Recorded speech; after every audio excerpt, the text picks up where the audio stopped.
All right, how's it going, everybody? Let's talk a little football. All right, so let's see here. Odele Vatos. All right, so let's talk about a little week two preview.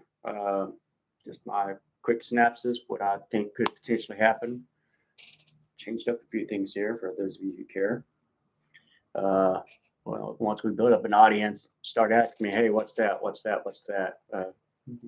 Can give you a little story about some of these certain things.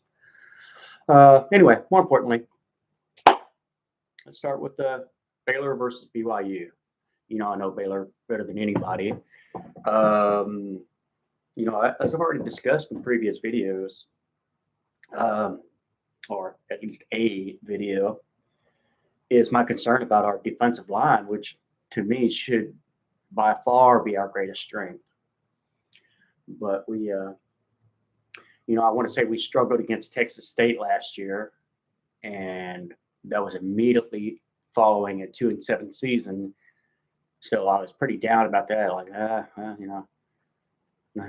hope this Aranda guy works out. and then we go in 12-2 with the Big 12 championship, title game match, then go whoop up on Ole Miss in the Sugar Bowl.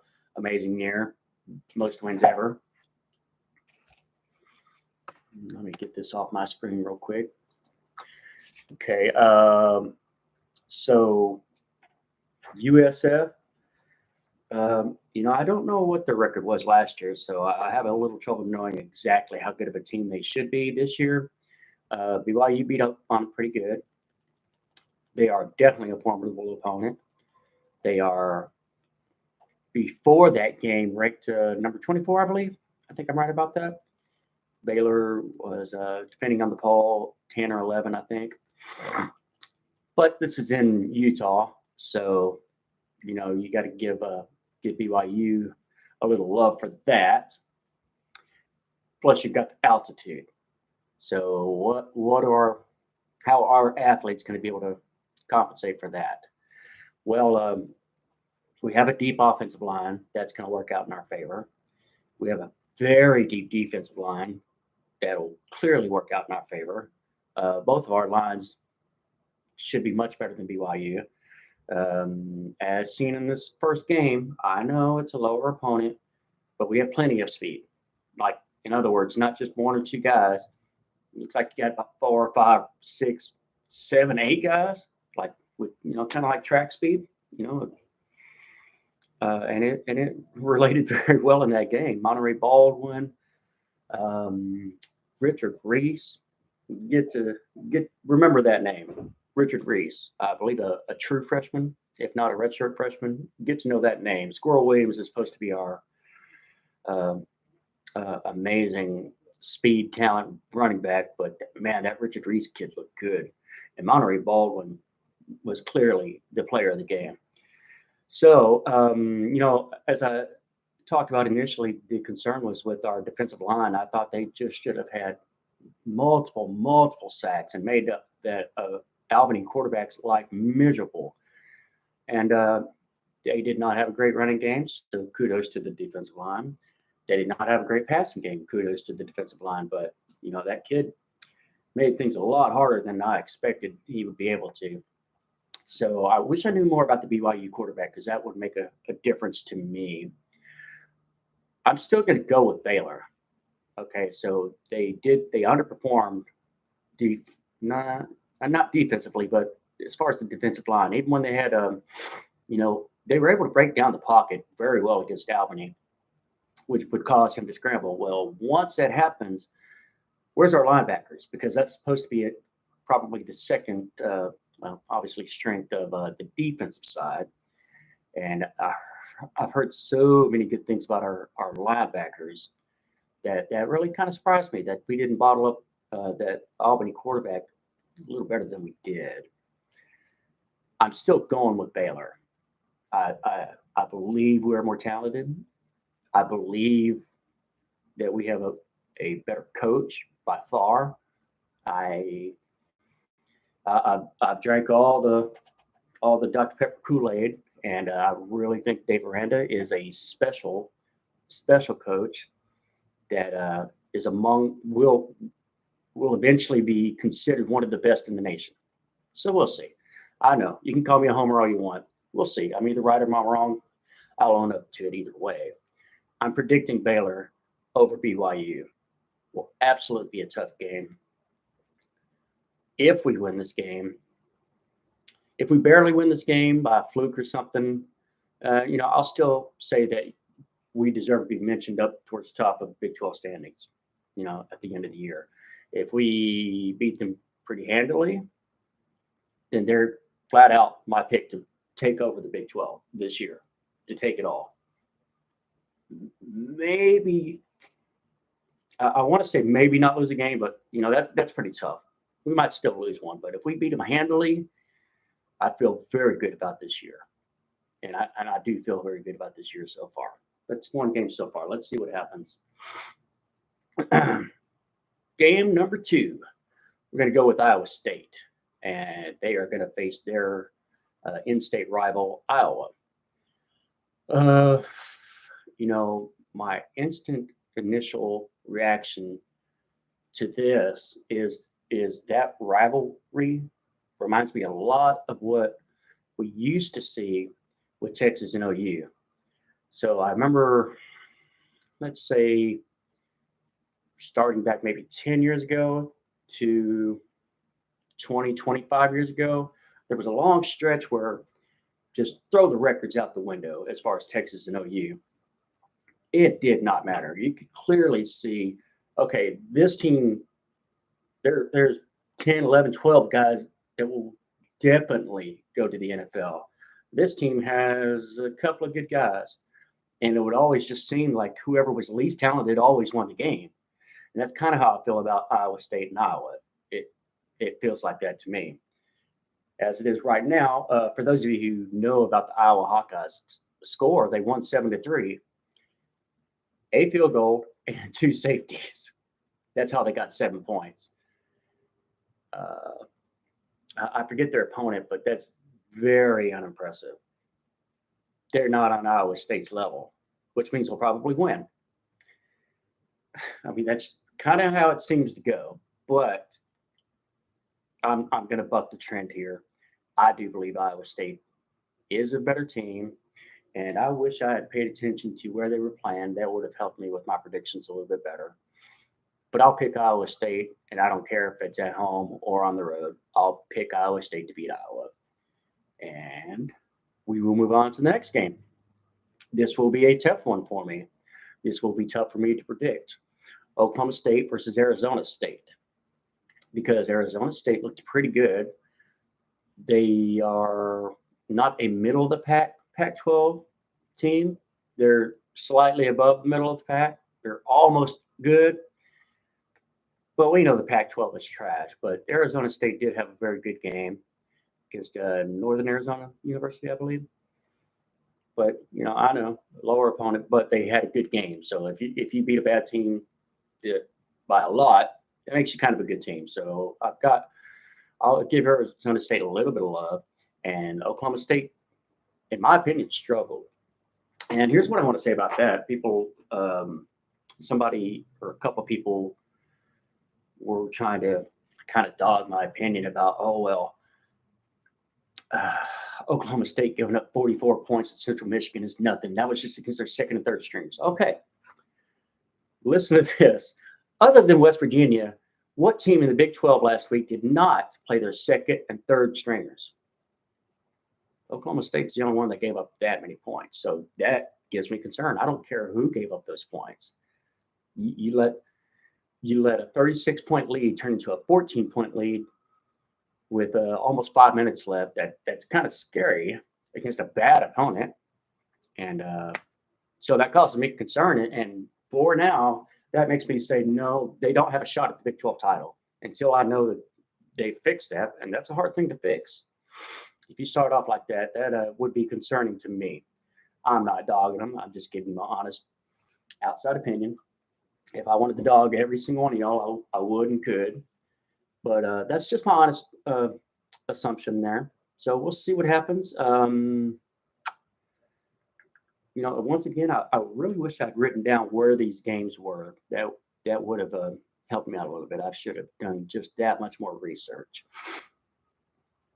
I do believe Oklahoma State is much more talented and a much more talented league conference rather. I'll give Oklahoma State that love. I don't feel like they're going to go 1-1. That doesn't feel right. Maybe I'm wrong. It is a close one to me. I will say Oklahoma State by about 7 points, somewhere around that range. Which brings me to our first Big 12 clash of the year. This is going to be West Virginia University and Kansas. Now, on paper, thus far, Kansas is the classic definition of a good team. They went and played a bad team and beat the crap out of them. That's a pretty rare thing for Kansas to beat anybody, unless it's basketball. Well, we all know that. It's been a while since they've had, been a great success in our, in football in general. West Virginia's coming off a loss to Pitt, the only loss we had, but the only tough competition the entire conference had. They lost to number 17 Pitt on the road. I still have belief in their wide receivers. I still think that they're talented, and I don't believe that they're going to just start dropping the ball over and over and over. Clearly, it would be super hard for me to pick Kansas over West Virginia, and I won't. I can't in good faith do that yet. I think Kansas is going to surprise somebody, and maybe it's West Virginia, but I think it's more than likely will end up being somebody else in our conference. I've got West Virginia winning.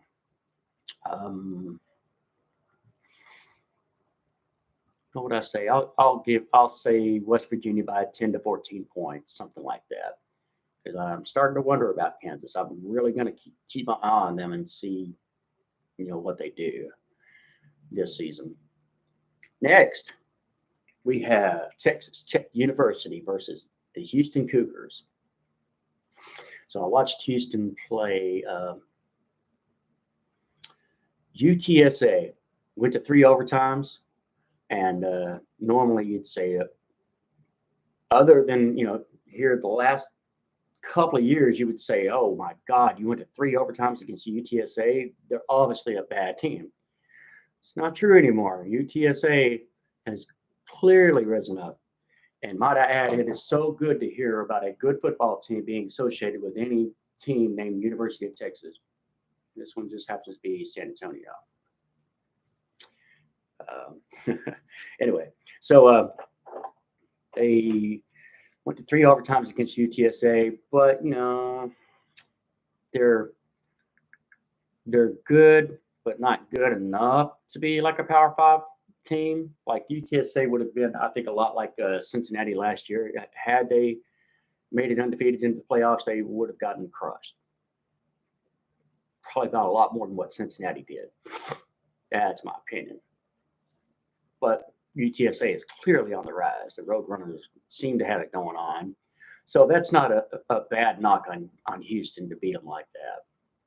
I don't think so. They're both talented, and Houston is clearly on the rise, both in football and basketball. I consider Houston a tough opponent. And another reason why I would perhaps not favor Texas Tech is their starting quarterback went down. Well, I had people kind of jump on me and say, "Well, yeah, but we were told by Coach McGuire we're going to play all 3 quarterbacks anyway, so it doesn't matter." And once we had our backups in, they still scored. Okay, that's fine. We'll see what happens. But you did lose your starting quarterback. There's a reason why that guy was named the starter, and I don't think he's out forever. I believe his name is Tyler Schaff, and a transfer from somewhere. I don't recall where. But anyway, if you look at the results, though, just based on what Texas Tech did last week and based on what Houston did last week, man, I'm giving this to Texas Tech. I think that's another Big 12 victory.